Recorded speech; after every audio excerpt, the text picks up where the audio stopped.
महाराष्ट्र में बीजेपी विधायक दल के नेता चुने जाने पर देवेंद्र फडणवीस को मुख्यमंत्री पुष्कर सिंह धामी ने सोशल मीडिया पर बधाई दी है।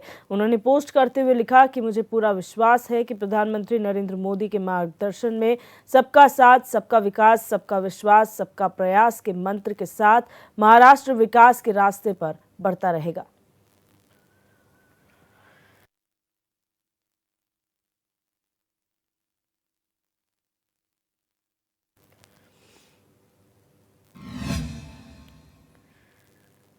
देहरादून में राजनीतिक चिंतक और बीजेपी नेता प्रकाश सुमन की उपनिषदीय दर्शन बोध पुस्तक के विमोचन कार्यक्रम का आयोजन किया गया। कार्यक्रम में पहुंचे मुख्यमंत्री पुष्कर सिंह धामी ने पुस्तक का विमोचन किया। इस मौके पर पूर्व सीएम भगत सिंह कोश्यारी और विधानसभा अध्यक्ष ऋतु खंडूरी भूषण भी मौजूद रही। आपको बता दें कि ये पुस्तक प्रकाश सुमन की चौथी अनुपम कृति है, जिसमें सभी उपनिषदों का सार तत्व समाहित है। आम पाठकों के लिए सरल भाषा में लिखी गई ये पुस्तक भारतीय वैदिक ज्ञान परंपरा की दृष्टि से काफी महत्वपूर्ण ग्रंथ है। इस महत्वपूर्ण कार्यक्रम स्वामी विवेकानंद जी ने उसमें लिखा है, उनके व्याख्यान में है कि एक हमारा जो जिसके बारे में अभी गणी भाई कह रहे थे कि हमने हिंदू स्टडी सेंटर दून विश्वविद्यालय में खोलने का निर्णय लिया है, जिस पर शोध होगी, रिसर्च होगी। ये दर्शन और ये विचार एक ऐसा विचार है जिसने सबको जगह दी है। कहीं पर आज हम बांग्लादेश की स्थिति को देख रहे हैं। मैं उसमें बहुत विस्तार में नहीं जाना चाहता हूं, लेकिन हमने अगर किसी ने यहां चर्च बनानी है तो उसको चर्च बनाने के लिए जगह दी है। किसी ने मस्जिद बनानी है, मस्जिद बनाने के लिए भी यहां जगह दी। लेकिन कहीं पर अगर मंदिर है और वहां पर संख्या कम हो गई तो किस प्रकार से उत्पीड़न हुआ है, किस प्रकार का अन्याय हुआ है, ये हम सब लोगों ने इतिहास में भी देखा है। और पूज्य स्वामी जी ने भी जो है अपने व्याख्यानों में इन सब का उल्लेख किया है। तो भाइयों बहनों, उपनिषद में हमारे ऋषि मुनियों ने जो जीवन है, सत्य, आत्मा, ब्रह्मा और मोक्ष से गूढ़ विषयों को बहुत ही सरल और वैज्ञानिक तरीके से उसको प्रस्तुत किया है। उपनिषद न केवल आध्यात्मिक चिंतन के स्रोत हैं, बल्कि ये मानवता को एक व्यवहारिक जीवन दृष्टि भी प्रदान करते हैं। और जिस प्रकार से आज हम ज्ञान विज्ञान आगे बढ़ रहा है, अभी आदरणीय कोश्यारी जी ने हमको 2 AI के बारे में बताया, आर्टिफिशियल इंटेलिजेंस और आध्यात्मिक इंटेलिजेंस।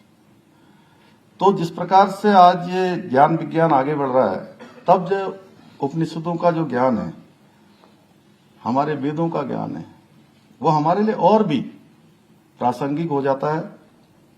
क्योंकि जैसा ऋतु जी ने बताया कल की घटना के बारे में कि आज जीवन में जो कंपटीशन बढ़ रहा है, प्रतिस्पर्धा हो रही है, मानसिक तनाव है, भौतिकवाद की चकाचौंध है,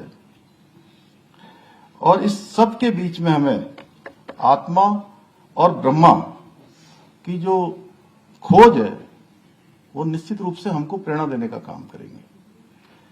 और श्री ध्यानी जी ने पुस्तक न केवल हमारे युवाओं को जो भारतीय संस्कृति के मूल तत्व हैं, न केवल उनको जोड़ने का काम करेगी, बल्कि सभी को आत्मचिंतन के लिए, आत्म विकास के लिए और स्वयं की खोज के लिए भी प्रेरित करेगी। और सच में हम सभी को लिखना तो बहुत अच्छा है, अगर लिख नहीं पाते हैं तो पढ़ना जरूर चाहिए। क्योंकि ये जो इस प्रकार की पुस्तकें हैं, ये पुस्तकें हमारे दिमाग को खुराक देने का काम करती हैं। भाइयों बहनों, हम सभी जानते हैं हमारा प्रदेश देवभूमि होने के साथ साथ आध्यात्मिक चिंतन का भी एक महत्वपूर्ण केंद्र भी है। इसीलिए आदि शंकराचार्य जी, स्वामी विवेकानंद जी ने हमारे राज्य की पूरी यात्रा करी। यहाँ पर अनेक स्थान हैं, अल्मोड़ा से लेकर अनेक उनके जो ग्रंथ वो पुस्तकें लिखी गई हैं, उसमें उसका विस्तार से उल्लेख है। हमारे सभी ऋषि मुनियों ने इस पुण्य धरा को अपनी शरण स्थली बनाया है। और श्री ध्यानी जी की भी एक कृति, उत्तराखंड की जो हमारी एक गौरवशाली परंपरा है, इस गौरवशाली परंपरा को आगे बढ़ाने के लिए निश्चित रूप से एक महत्वपूर्ण कदम साबित होगी। मेरा मानना है कि अपनी परंपरा और संस्कृति के संरक्षण से ही कोई समाज अपना मजबूत भविष्य कर सकता है। ऐसे में इस प्रकार की पुस्तकें आने वाली हमारी जो पीढ़ियां हैं, उनको हमारी जड़ों से, हमारी संस्कृति से जोड़ने का काम करेगी।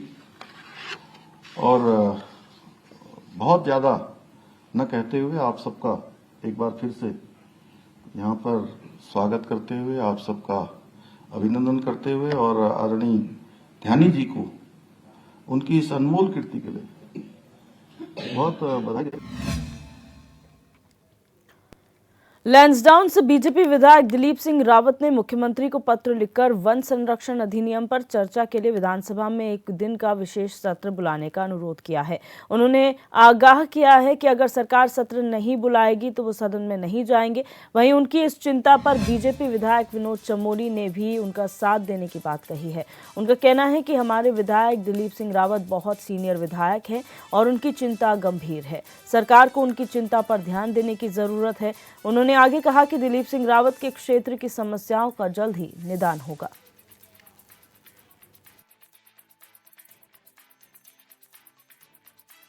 मैंने भी पढ़ा है और दिलीप रावत हमारे बहुत सीनियर विधायक हैं। पहाड़ों की ये विडंबना है, जब से 1980 से जब से वन अधिनियम यहाँ पर लागू हुआ है तो तमाम विकास कार्य भी उससे बाधित हुए हैं, प्रभावित हुए हैं। और आपको ध्यान में होगा कि जब उत्तराखंड मूवमेंट में सब मसले चल रहे थे तो वन अधिनियम भी एक इशू है कि इसमें सरलीकरण होना चाहिए ताकि हमारे जो क्षेत्र में जो विकास के काम है उनमें गतिरोध ना आए। तो उनकी वही मांग है, मांग गलत नहीं है और ये पहले भी मांगे होती हैं। ग्लेशियरों के तेजी से पिघलने से हिमालय के ऊपरी इलाकों में कई झीलें बन गई हैं, जिनका आकार साल दर साल बढ़ता जा रहा है। अगर भविष्य में ये झीलें टूटी तो हिमालय के किसी भी क्षेत्र में केदारनाथ जैसी आपदा आ सकती है।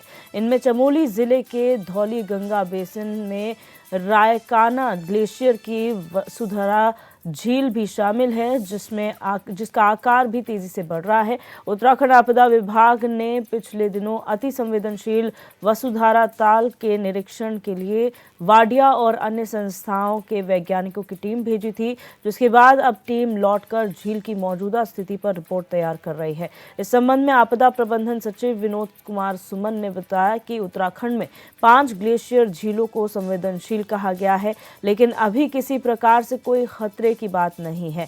वहां पर टीम पहले भी जाती रही है और वसुधारा झील में हमारी टीम गई है, हालांकि अभी उनकी रिपोर्ट प्राप्त नहीं हुई है।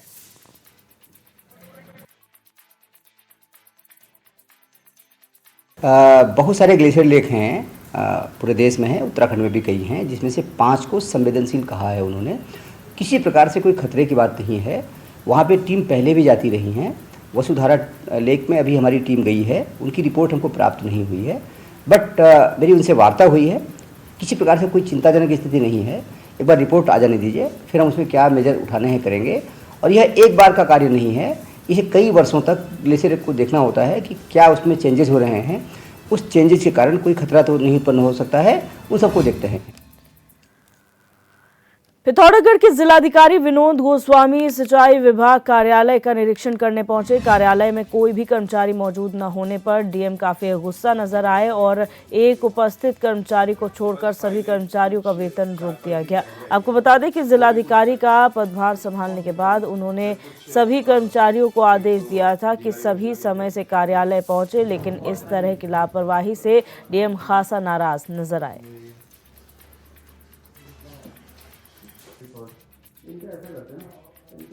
ये विभाग पिथौरागढ़ एक महत्वपूर्ण विभाग है आज मैंने सुबह लगभग 10:20 पे इसका इंस्पेक्शन किया और यहाँ पर की व्यवस्थाओं के संबंध में कुछ शिकायतें हमारे पास लिखित में भी पूर्व में आई थी, माननीय जनप्रतिनिधियों के द्वारा भी बताया गया था। तो यहाँ आने के बाद ये देखा कि यहाँ का जो उपखंड है उसमें तो एक एई और एक कर्मचारी थे, लेकिन जो इनका डिविजनल कार्यालय है, जो कि एग्जीक्यूटिव इंजीनियर का कार्यालय है, यहाँ पर एक भी कर्मचारी उपस्थित नहीं था। और 10:30 तक जो है यहाँ कार्यालय के ताले ही नहीं खुले थे। 20 मिनट पर तो मैं ही आया, उस 30 मिनट पे कोई आया आकर के उसको ताले वगैरह खोल रहे थे।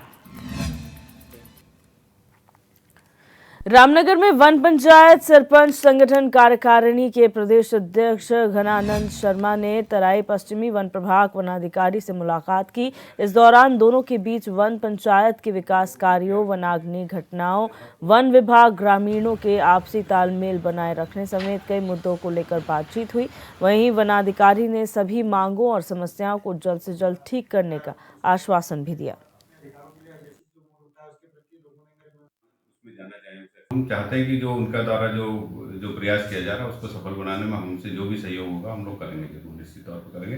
उनके द्वारा जो सुझाव दिए गए, जो उनके द्वारा अपने काम बताए गए हैं, वो वास्तव में सराहनीय हैं और मैं उनसे उम्मीद करूंगा कि वो इसी तरह से आगे भी काम करते रहेंगे और हम लोगों को जो है उसमें सहयोग मिलता रहेगा। और एक जो बात उन्होंने ये कही कि हमारा जो वन विभाग का और ग्रामीणों का जो संपर्क, आपसी संपर्क है, कम्युनिकेशन है, वो बहुत कम हो रहा है, उसको सुधारने की जरूरत है। वो बिल्कुल सही बात है। उसको जब तक हम लोग नहीं सुधारेंगे आगे चीजें और मुश्किल होती जाएंगी।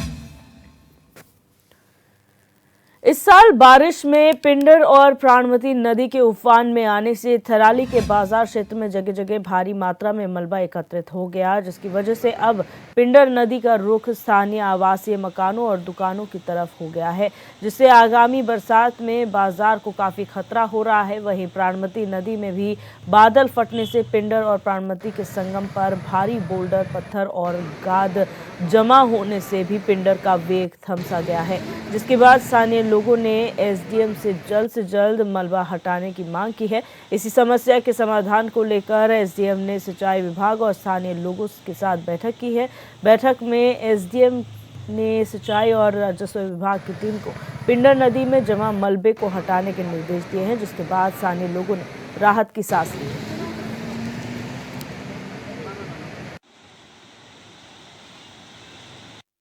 पत्र दिया था तो उन्होंने कहा ये सिंचाई विभाग और जो आपका खनन विभाग है ये संयुक्त इसका निरीक्षण करेंगे और इसको हटाएंगे।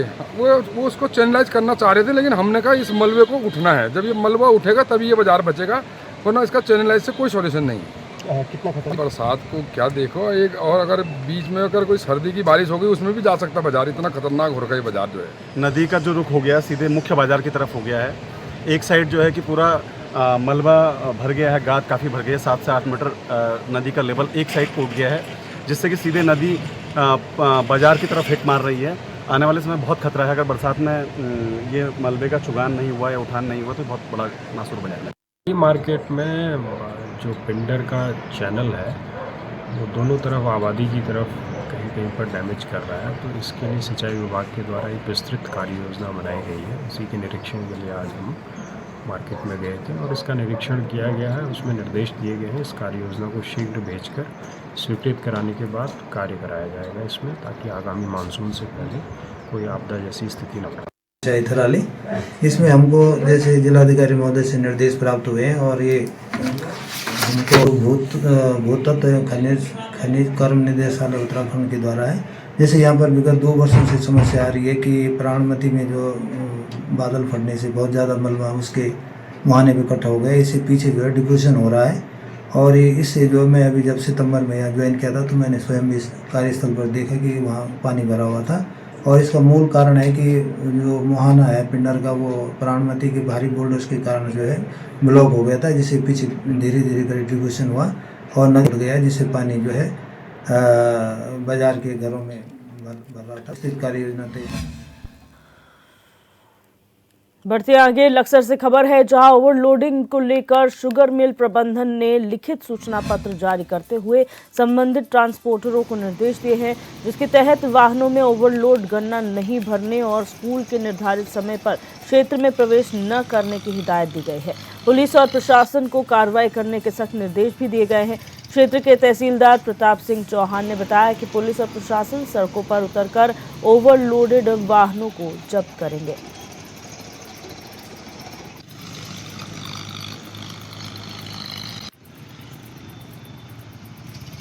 कार्यक्रम ये है कि अभी कुछ दिन पहले अर्जुन साहब और पुलिस ने मिलकर कार्रवाई की थी। जो आपके गन्ने के जो ओवरलोड वाहन जा रहे थे उनको कुछ कार्रवाई की थी, उनको कुछ चेतावनी भी दी थी। तो शुगर मिल वालों ने भी कहा था कि भाई हम ऐसे वाहनों से गन्ना नहीं लेंगे जो ओवरलोड लेके आएंगे। लेकिन आज अर्जुन साहब जब मीटिंग के लिए जा रहे थे तो उनका मेरे पास कॉल आया लगभग 10 बजे कि मैं अभी जा रहा हूँ, तो मैं देख रहा हूँ कि बहुत ज्यादा ओवरलोड वाहन चल रहे हैं और आप पुलिस के साथ मिल करके 12:30 पौने के आसपास जो है एक अभियान चलाएं और अगर कोई ओवरलोड वाहन मिलता है उनको शासन कीजिए। कहना है कि भाई किसी के मरने से किसी पर कोई फर्क नहीं पड़ रहा है, ना पुलिस प्रशासन पड़ रहा है, ना एसडीएम प्रशासन पड़ रहा है, ना शुगर मिल प्रशासन पड़ रहा है। उनको जो है मुआवजे के तौर पर वो दे दिया जाता है, आगे जिसका मरता है उसको पता लगता है। ओवरलोडेड का मामला हर साल उठता है, पिछले साल भी हमने कहा था। और अब कभी ओवरलोडेड जो चल रहा है वो पुलिस की, प्रशासन की और शुगर मिल की प्रशासन की मिली भगत से चल रहा है और वरना नहीं। खबर उत्तरकाशी से है, जहां गर्भवती महिलाओं के साथ अस्पताल से मिलने वाले अनुदान के नाम पर साइबर ठगी की जा रही है, जिसे महिला अस्पताल ने भी स्वीकार किया है कि कई महिलाओं के साथ ये घटना घट चुकी है। दरअसल साइबर ठगों द्वारा अस्पताल से डिस्चार्ज होने के बाद अस्पताल के नाम पर महिलाओं को फोन किया जा रहा है कि आपके खाते में अस्पताल द्वारा पैसे भेजे जाने हैं, आप OTP बताएं। जैसे ही OTP बताते हैं तो उनके खाते से पूरा पैसा गायब हो जाता है। जिला अस्पताल का कहना है कि अस्पताल महिलाओं के खाते में सीधे पैसा भेज देता है और अस्पताल से किसी भी प्रकार का फोन नहीं किया जाता।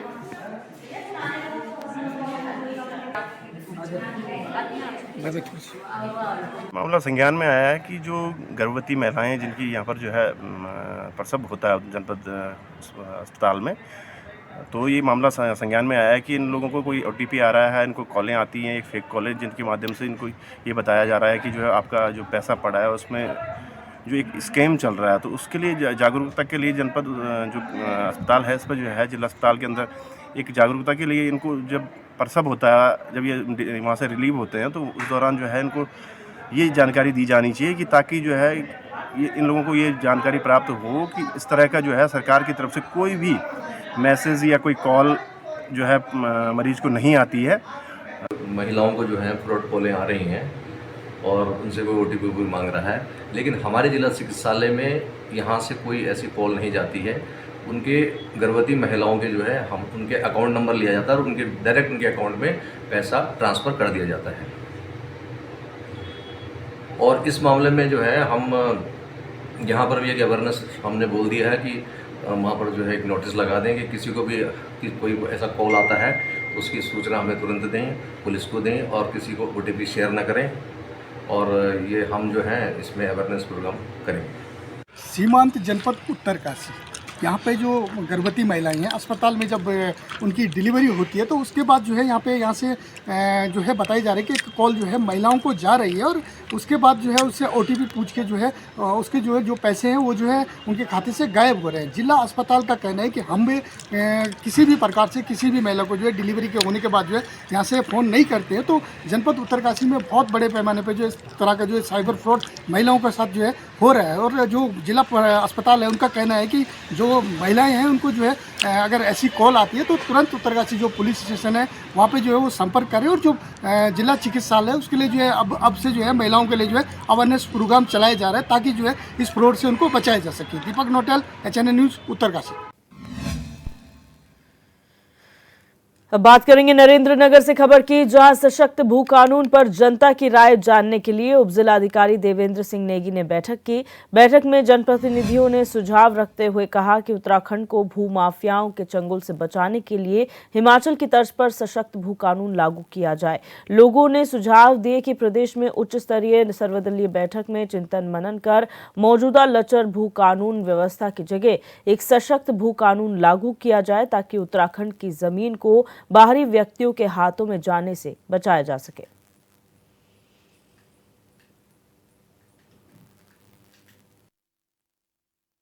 सरकार से प्रश्न कर रहे हैं कि हिमाचल में जो भू कानून लागू हुआ है वो उत्तराखंड में लागू क्यों नहीं हो सकता, क्या कारण है, क्या कमियां हैं जो यहाँ लागू नहीं हो सकती। क्या सरकार देखो 2002 में 2007 में दिवाकर भटजी ने जो यूकेडी के थे उन्होंने 150 वर्ग मीटर जो जमीन बाहरी लोगों को जो है रेन बसेरा के लिए जो परमिशन की बात की थी उसको इन्होंने जो हटाया। क्यों, हम ये पूछना चाहेंगे क्योंकि ये सरकार क्या मंशा, सरकार सुझाव क्या दिया? सरकार की मंशा सिर्फ यहाँ के लोगों को जो भू माफियों को यहाँ बसाने की है। क्या ये सुझाव ये था कि किसी भी औद्योगिक अगर प्रोजेक्ट के लिए बाहर भूमि दी जाती है तो उसमें 80% से ज्यादा रोजगार या नौकरियां स्थानीय जो उत्तराखंड के मूल निवासी। वहीं जनजाति महिला कल्याण एवं बाल उत्थान समिति बड़कोट उत्तरकाशी का 33वां स्थापना दिवस धूमधाम से मनाया गया। इस दौरान संस्था की ओर से स्थानीय उत्पादों से निर्मित सामग्री की प्रदर्शनी भी लगाई गई। संस्था के अध्यक्ष ग्लेशियर लेडी शांति ठाकुर ने हिमालय पर चिंता व्यक्त करते हुए सरकार से हिमालय नीति बनाने की मांग की है। उन्होंने बताया कि संस्था 33 वर्षों से गरीब, असहाय, पीड़ित महिलाओं और बच्चों के विकास और सक्षम जीवन के लिए कई कार्य कर रही है, जैसे प्रौढ़ शिक्षा, कई रोजगार परक प्रशिक्षण, निःशुल्क कंप्यूटर प्रशिक्षण, सिलाई बुनाई आदि अनेक प्रशिक्षणों से लाभान्वित किए गए हैं। इनमें लगभग 500 महिलाएं प्रौढ़ शिक्षा में और लगभग 800 से ज़्यादा युवाओं को निःशुल्क कंप्यूटर प्रशिक्षण और लगभग 1600 से ज़्यादा महिलाओं को विभिन्न रोजगार परक प्रशिक्षण दिए गए हैं। उसके साथ में अहितों को हित दिलाया, समाज के जो दबा कुचला वर्ग था उसको न्याय दिलाया, उसके लिए रात दिन काम किया और जीवन बदला। मेरा भूकंप 91 के बाद में बाहर आ गई थी। रेड क्रॉस के माध्यम से मैंने काम किया, तब से मैंने अपना जीवन को समाज के लिए अर्पण कर दिया था। आज हम अपनी संस्था का 33वां स्थापना दिवस मना रहे हैं, जिस उपलक्ष्य में आप सभी को यहाँ पे आमंत्रित किया गया है। और जो मैं 33 वर्षों के अगर कार्य की बात करूँ तो हमारी संस्था 33 वर्षों से जो हमारी मैडम हैं शांति ठाकुर जी, उनका जो मेन फोकस रहा है वो हमेशा गरीब, असहाय, पीड़ित महिलाओं और जो निराश्रित बच्चे हैं, अनाथ बच्चे हैं, उनके लिए रहा है। और जो हमारे जो युवा हैं जो गरीबी के कारण कोई उच्च प्रशिक्षण नहीं प्राप्त कर पाते हैं, उनको रोजगार परक प्रशिक्षण दिलवाने का जो हमारा कार्य है वो निरंतर प्रयासरत रहा है और हम करेंगे। बढ़ते अगली खबर की ओर। बद्रीनाथ धाम में इन दिनों तापमान शून्य से नीचे चला गया है। बद्रीपुरी में ठंड और शीतलहर के साथ तापमान में भारी गिरावट दर्ज की गई है। धाम के आसपास के झरने, नाले और प्राकृतिक जल स्रोत जम चुके हैं। शाम तक तो तापमान -डिग्री से नीचे चला जाता है। आपको बता दें कि बर्फबारी न होने की वजह से क्षेत्र में जबरदस्त शीतलहर और ठंड का प्रकोप है।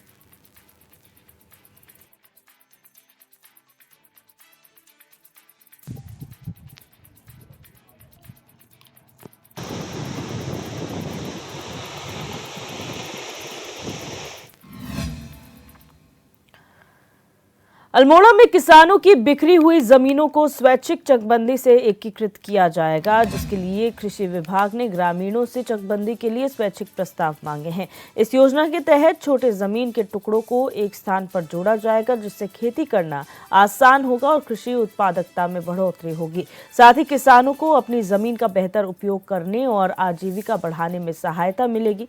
कृषि विभाग ने किसानों से अपील की है कि वो अपने क्षेत्र में चकबंदी के लिए आवेदन करें।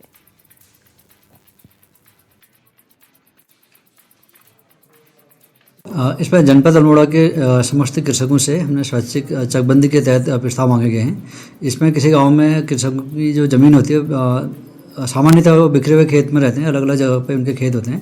स्वैच्छिक चकबंदी में सभी कृषकों के जो जितनी भी ज़मीन है उनको एक जगह पे चक के रूप में अवेलेबल हो जाएगी। तो इसमें जो प्रस्ताव